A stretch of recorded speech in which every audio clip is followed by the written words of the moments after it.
Coming up on 2020 on ID.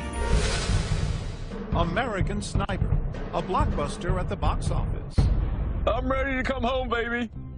About a real-life American hero, Chris Kyle. He survived the most dangerous war zones, only to be killed on home soil at the hands of a fellow veteran. Somebody would shoot them in the back. He didn't have any chance. Now, the hero we didn't know.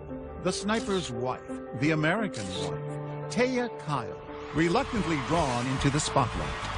It's like my life lately has been the volume turned up all the way. I'm here. Your family is here. Your children have no father. I love to serve my country. Behind the public persona, Taya invites Robin Roberts into her very private world. We always felt like it was one of the best places on earth, honestly. It's serene. It is.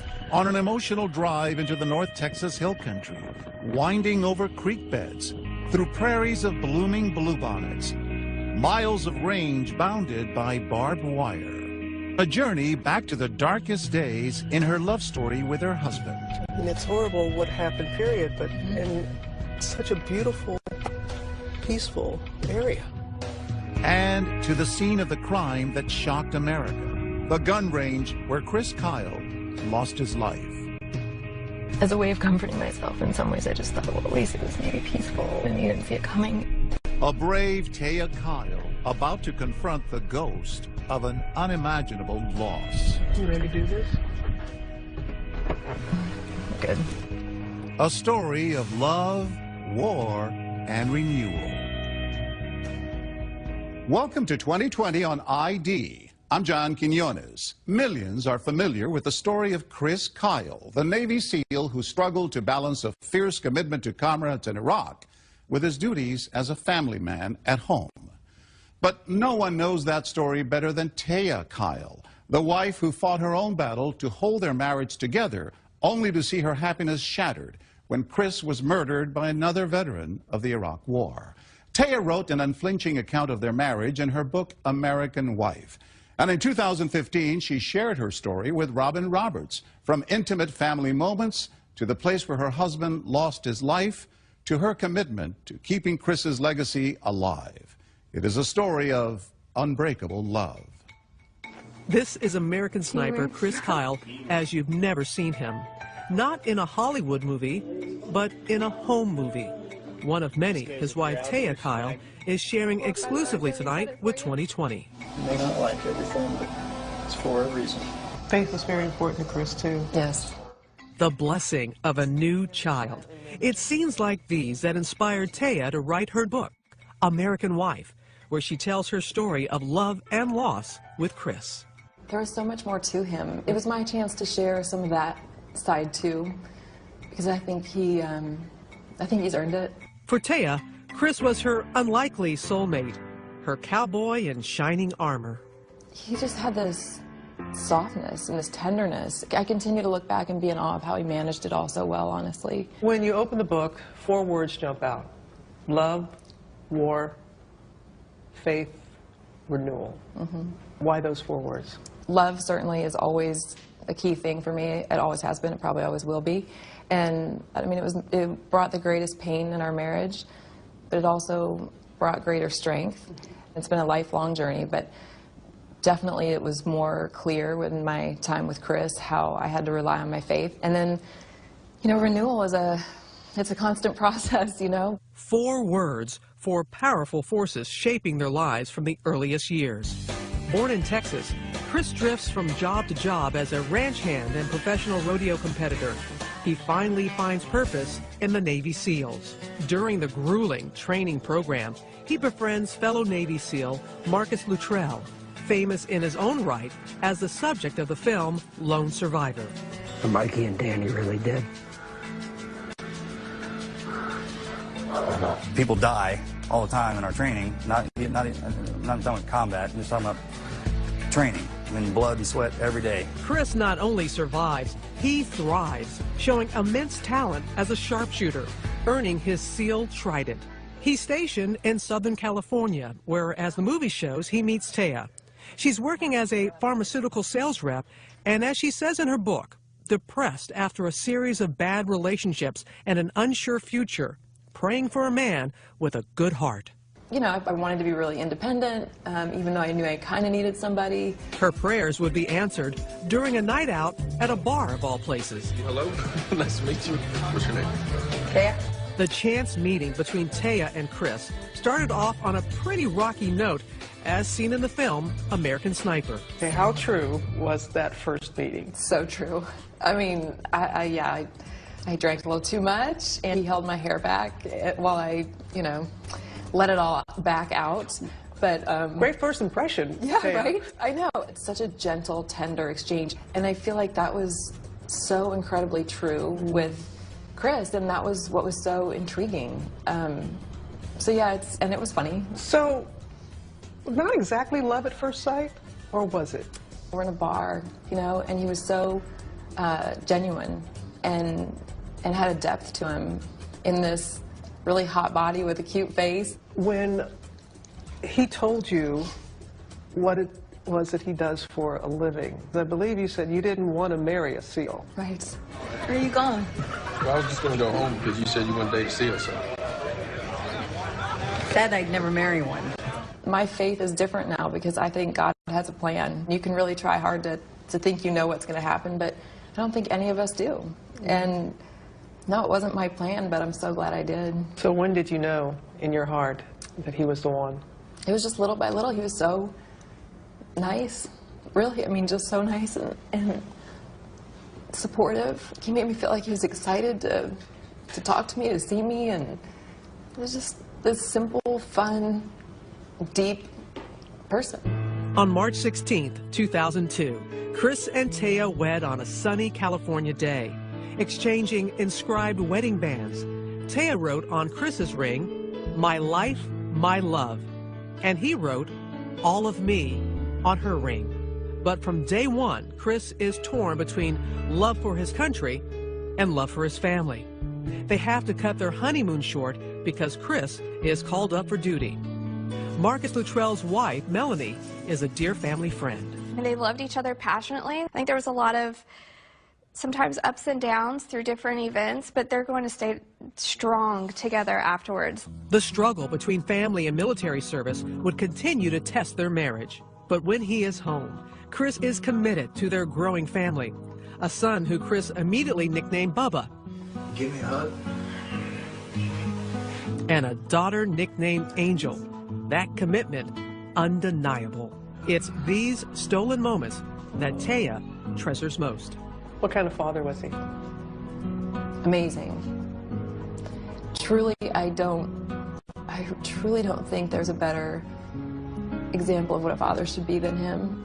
I can barely think of a day, you know, there may have been less than 10 in our whole lives that I remember him not laughing with those kids, no matter what kind of day he had. And then he held them to the high standard. You know, he expected them to look him in his eye and be polite and have good manners and do what they're told. And then he cuddled them, you know, he was always available for hugs and, you know, big hugs and a lot of love. Here's a perfect day shot by Taya. Chris roughhousing Navy SEAL style with Bubba, who can't get enough. And a game they called Poke the Bear, which inspired the filmmakers. Let that beast ride like fun.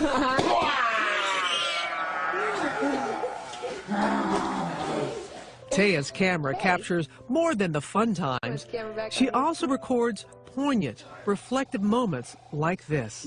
Listen closely as Chris talks to his son Bubba the night before his third deployment. Come here, Bubba.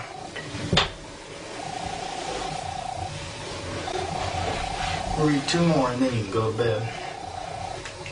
It's just so later. When I'm gone, you can look at the tape.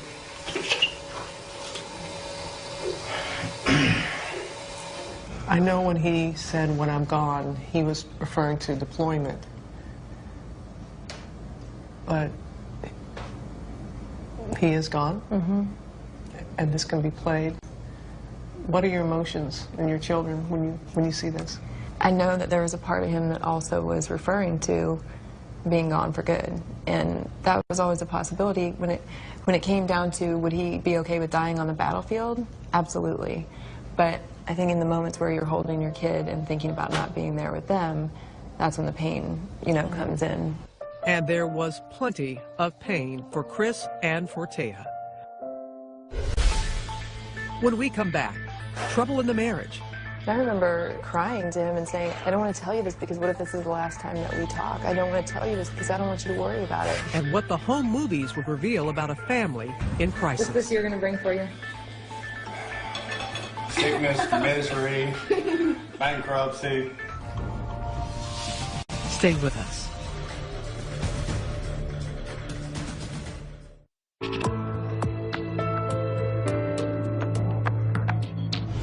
Despite having doubts about ever marrying a Navy SEAL, Taya Kyle fell hard for her husband, Chris.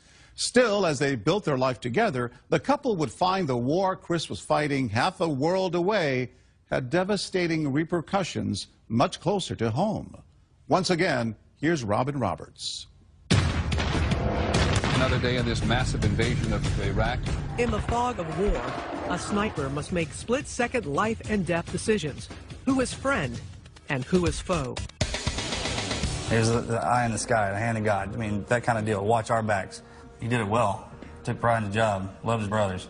But as we saw in American Sniper, playing judge, jury, and executioner weighs heavy on the heart, even for the man they called the legend. Yeah, she's got a grenade. She's got an RKG Russian saying to the kid. You prepare for war to fight other men. But, you know, when you look at his experience, women and children, women putting their children in harm's way, now I can't imagine having to deal with that and see that. I mean, it's painful just to think about. But then there are those, especially when the movie came out, there was some criticism in saying, is that truly being a sniper?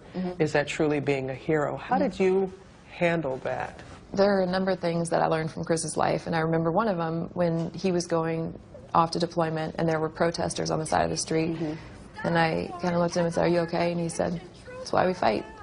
You know, give them the right to say with their piece.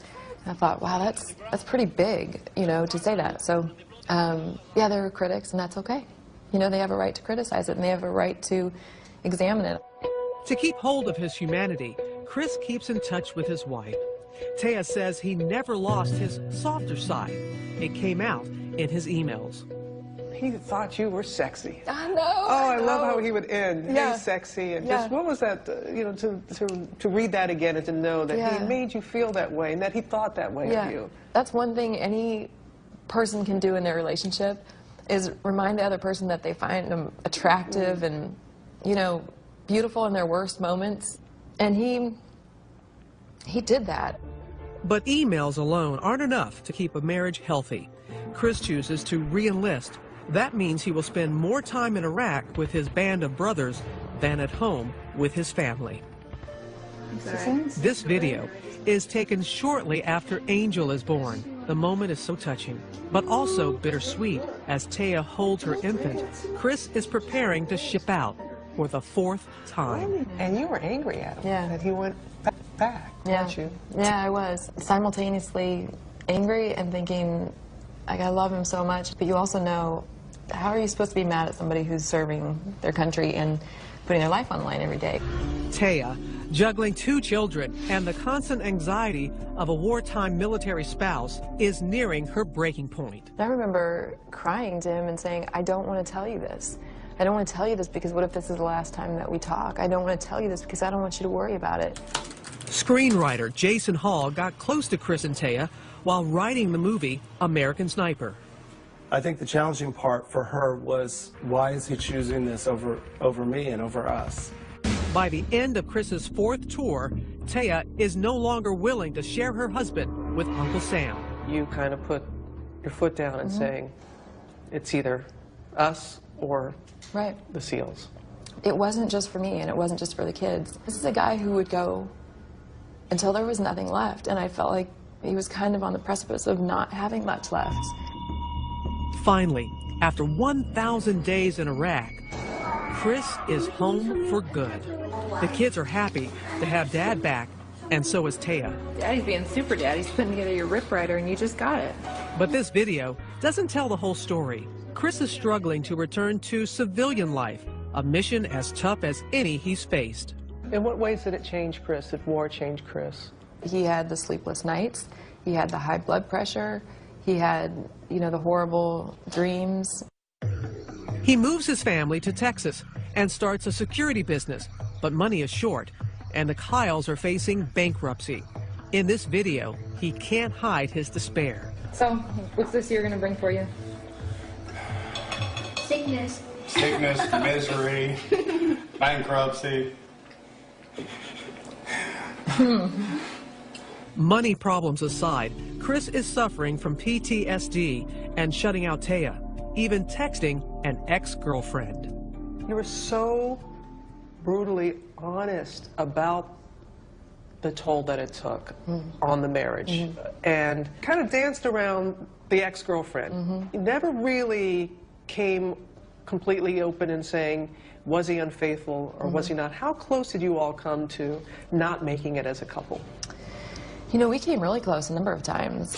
Chris couldn't tell Taya about everything, but he could write down his war experience with the same unflinching accuracy he'd used to aim his sniper's rifle.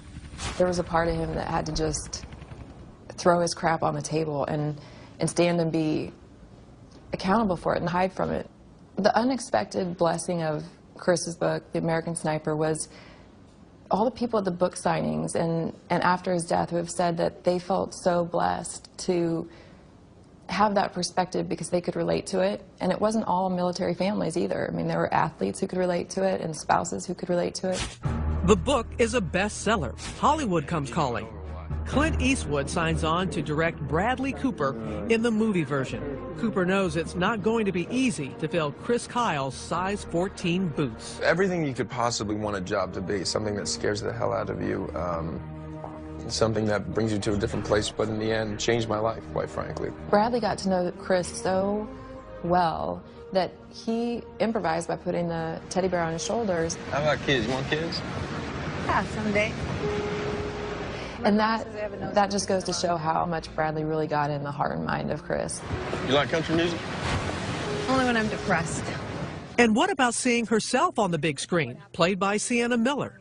And did you feel that Sienna was able to portray you the way you wanted to be portrayed? I spend a lot of time not talking about that because it's me and I'm more interested in talking about, Chris or the military, this and that. But I thought it's almost ironic because the military wives often get ignored.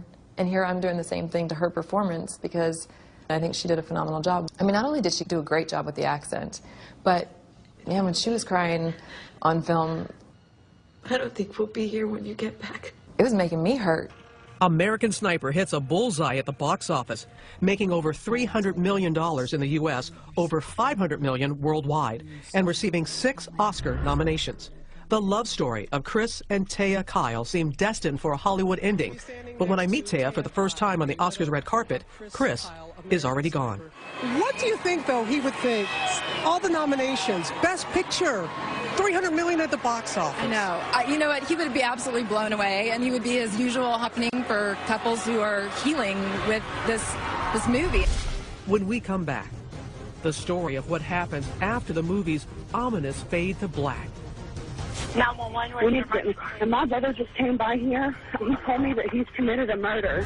And Taya and I make that emotional visit to the place where she lost her husband. And I just needed to be with him, I just wanted to be with him. Stay with us.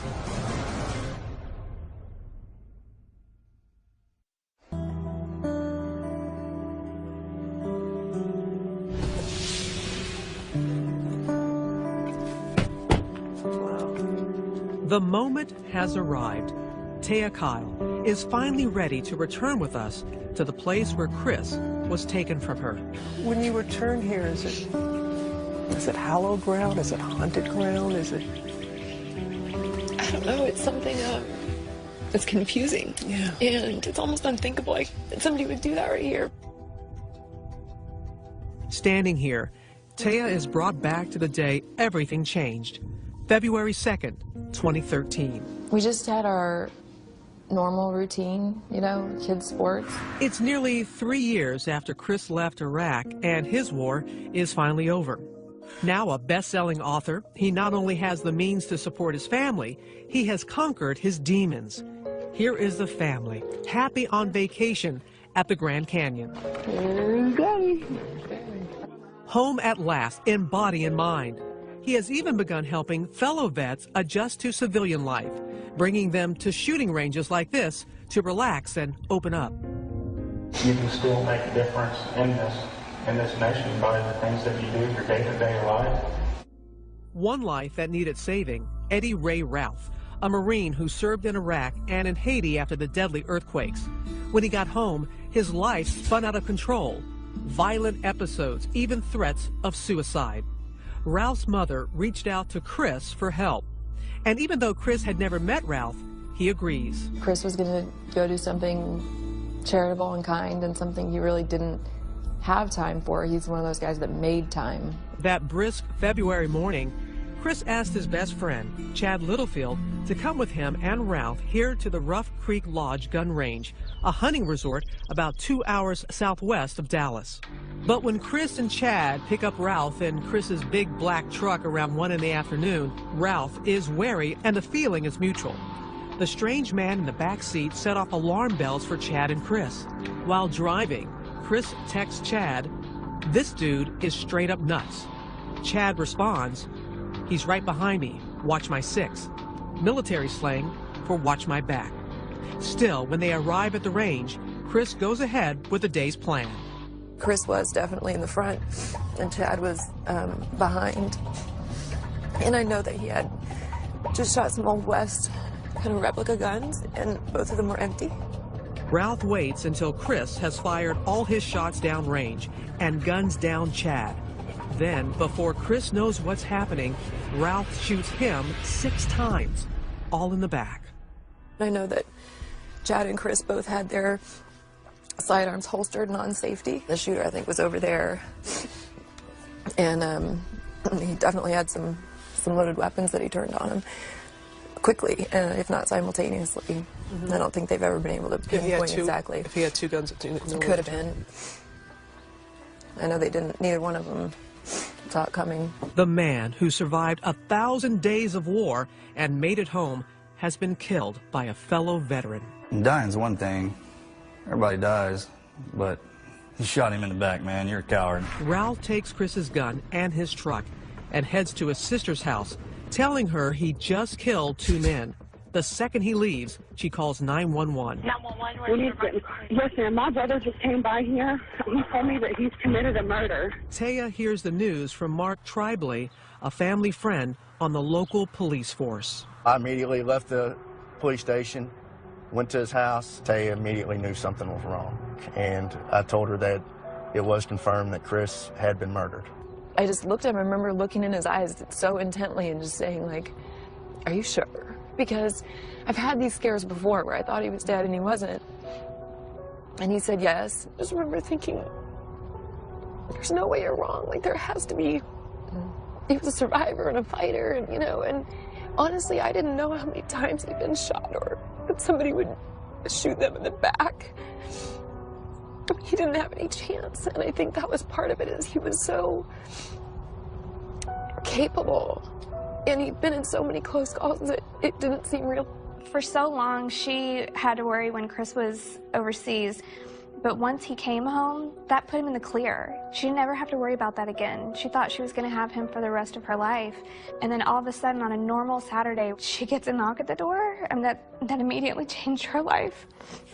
When they came to the funeral home, I just said I need to see him, like, the minute he gets in. And I know they wanted to clean him up and all that stuff, and I just couldn't have been more emphatic. And on the way there, one thing that I remember asking the guy who went with me, a friend of ours, I just asked him, I said, "Are his hands okay?" And I said, "It's fine if they're not, I just want to be prepared." And he said, "No, I think they're okay." And I just wanted to hold his hand, you know? And even if it had been shot up, I still was going to hold his hand, but I just wanted to know before I went in. And people were concerned, you know, like, "Are you going to be okay going in?" And I said, "Yeah, going in isn't going to be the problem. You know, getting me out of there is going to be the problem." And it turned out it was. That was the hardest part. How were you able to tell your children about what happened to Chris?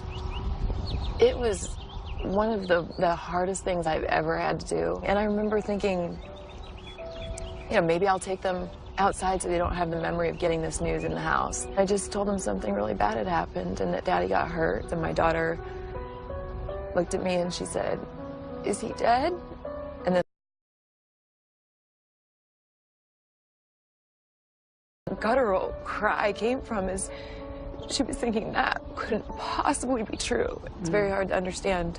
They had the same questions we all have. Why would he do that? You know, why would somebody do that to Daddy?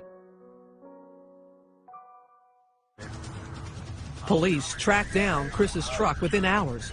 This video shows police ordering Ralph to exit. Eddie! Turn it off, Eddie! Then, unexpectedly, Ralph takes off, leading police on a high-speed chase through residential neighborhoods. At one point, police rammed the truck. Eventually, Ralph surrenders. He is arrested and charged with the first-degree murder of Chris Kyle and Chad Littlefield. 9 days later, a rainy, gray day in Dallas. Thousands file into AT&T Stadium, home of Chris's beloved Dallas Cowboys, to pay their respects to a fallen American hero. I stand before you, a broken woman. But I am now, and always will be, the wife of a man who is a warrior both on and off the battlefield. Chris Kyle's funeral procession to the Texas State Cemetery, providing the movie's poignant final moments. The pictures taken from real life, like these unforgettable images captured by ABC stations KVUE and WFAA. The drive to Austin, to the cemetery. It was 200 miles of people lined in the streets and on every overpass, and bagpipers, and people stopped on the other side of the freeway. I mean, it was that feeling of patriotism and acceptance, and that goes right in line with Chris's life. Taya still has mixed feelings about this place, where her husband spent so much time. For him to lose his life in that manner has to just, he must look to the heavens. Are you kidding me? Yeah. I mean, he didn't even have a bullet in his gun. Right. Didn't even have a chance. Right. And I guess when I try to comfort myself, I think if God had gone to Chris and said, "Hey, if I can take your life, I'll inspire a lot of people. Are you willing?" I feel like he probably would have said yes, you know? To be here where it actually happened, because it makes me want to just pay my respects and say thank you to your husband. Really. Thank you. When we come back, Chris Kyle's accused killer gets his day in court. This matter styled State of Texas versus Eddie Ray Ralph. His defense of insanity. The ones in the sky are the ones that fly, you know what I mean? And Taya's reaction. I wanted to come out of my seat like, you don't have a right. Stay with us.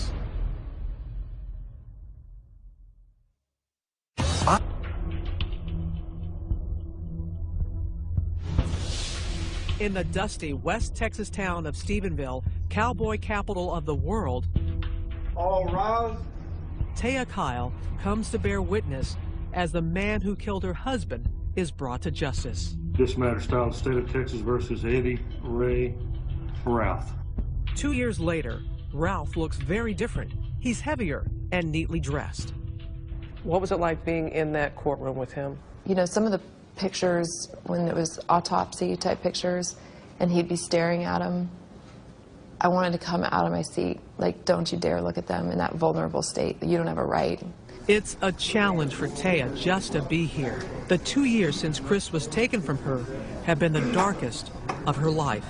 And I know, Taya, you tried to remain as strong as you could, but you went down a deep hole, depression in some ways.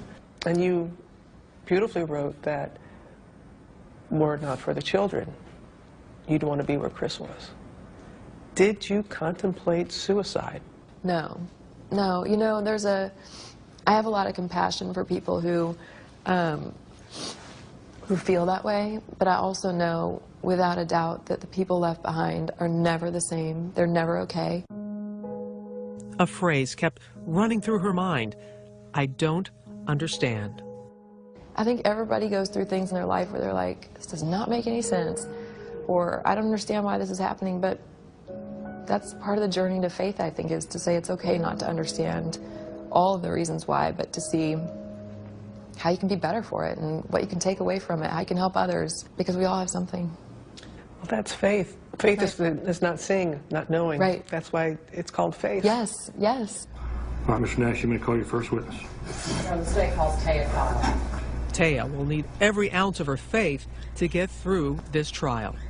Who were you married to prior to February the 2nd, 2013? Chris Kyle. She introduces the American sniper few knew, the good son, the family man, celebrating their last Easter. I was outside our house on Easter morning. Chris hiding Easter eggs for the kids. The state's case, crime scene photos, x-rays of fatal bullets, a recreation of the shooting. We have the shooter in position, sitting right there. No doubt, Ralph did it. He didn't just want Chad dead. He wanted Chad dead, dead, dead, dead, dead, dead. And he wanted the same for Eddie Ray Ralph's defense. Psychosis, delusion, schizophrenia. He was crazy. Not guilty by reason of insanity. In and out of mental hospitals 4 times in the 18 months before the killings, diagnosed with psychosis and PTSD, even though he never saw combat. Doctors prescribed half a dozen or more medications. Your Honor, I offer State's Exhibit 331. He certainly seems to be acting strangely when police interview him the night he was arrested.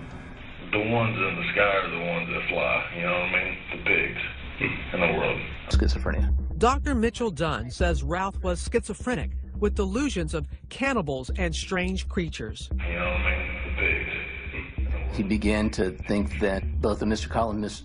Littlefield were some type of pig assassins.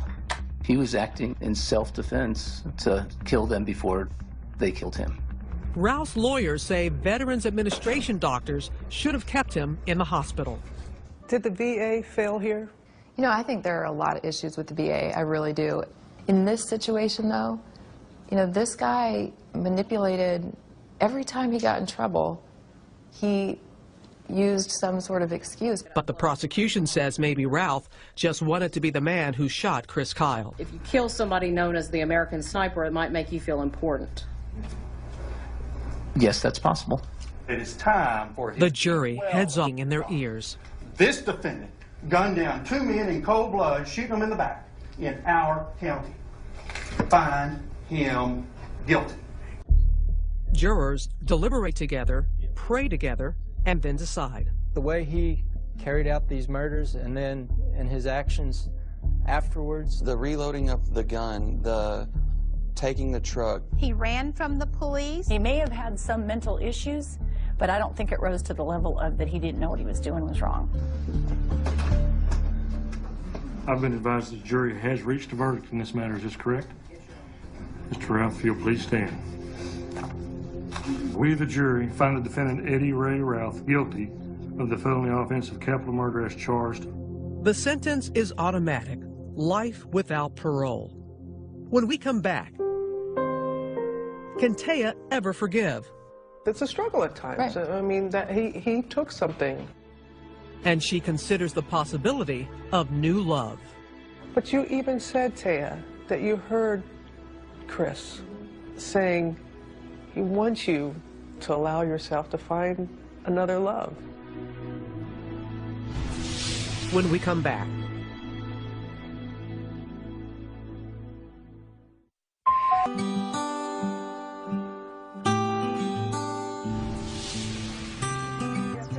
This is your home. You're very private about it, and rightfully so. It is springtime in Texas, and Taya Kyle invites us to her new home. So are you at peace here?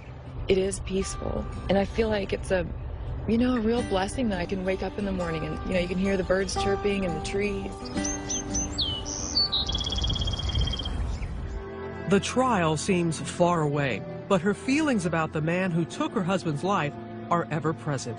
I had a friend tell me, you know, showed in the Bible that there are stories where he forgives the person immediately, but there's still a consequence for their actions, and sometimes it's long term. And I needed to hear that because I was thinking forgiveness meant it's okay. No, forgiveness, and that's the thing. When you don't forgive, you're hurting yourself. Giving that person that you're letting them off the hook. Right. No, you're not. Right.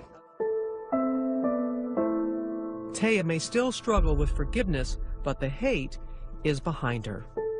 That's why God tells us not to hate, because the moments where I had just disdain, disgust, like any focus on that person, it hurt me. In this new season, time for a new purpose. Taya is committed to keeping her husband's legacy alive. Welcome to Lubbock, Texas. We travel with her to Lubbock, Texas, where she speaks with kids at Trinity Christian School. Hi, how are you? I'm Taya. Nice to meet you. Hi, what's your name? Ezra.